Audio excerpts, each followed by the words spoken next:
So in a world that is gearing up for nuclear war, Öcalan's call for peace is the loudest voice of truth and reason. The states are obviously no longer capable of dealing with the crisis of capitalism in any meaningful way. For me, hearing the words of Mr. Bakceli and recognizing the opportunity that they show is a sign of great wisdom, and which is why everyone should heed the call for peace by Abdullah Öcalan. And I see the dissolution of the PKK as a very huge step, or even a leap toward a new future, toward a peaceful future. And it's a new paradigm shift, actually, within the Kurdish liberation movement, as well as the revolutionary struggle worldwide. So, as supporters of the Kurdish liberation movement, but also as militants in various revolutionary struggles in our local contexts, we must heed this call. We must spread the message, Öcalan's message, and give it its true meaning, because some might call it a capitulation, a loss of the war, but we should really give it its true meaning.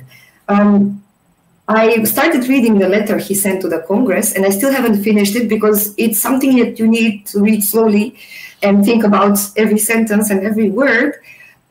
But so far, what I see is that this letter offers glimpse into the future, not only related to the Kurdish identity and the Kurdish movement and Kurdistan, but also for the world. And it's also not only a political or social analysis, but it's even, I would say, bordering metaphysical. So it's kind of like Öcalan, with all of his knowledge and all of his experience, practice, and resistance for the past 25 years, he has managed to kind of offer us a theory of everything, a theory of the new social political reality that is beginning to unfold in this 21st century. And as an activist and as part of an autonomous women's group, I can speak from personal experience that this is definitely the new era, or the new dawn in society that is spearheaded by women, because women autonomous organizing is what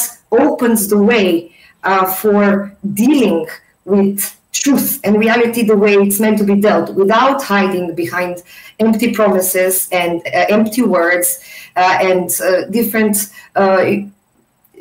concepts that liberalism has created to kind of hide and refine its oppression. So now women are seeing through that, and by discussing with each other, by organizing with each other, they are more certain and more sure of themselves than ever, and they are taking these steps forward. So I think this is why Abdullah Öcalan and his leadership for the past 25 years has brought us to this point. But now, for us to continue down this road of peace, toward peace, he needs to be liberated. Finally, he needs to be back among his people, among society. He needs to work closely with both men and women. And he needs, finally, to have this space to think, to breathe after all these years of repression.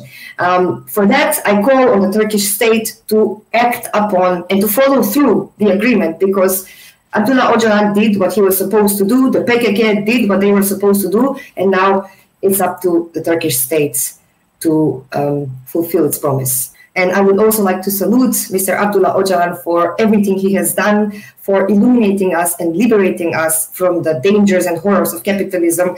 I actually carry this badge in his honor, and I will continue to struggle for his freedom.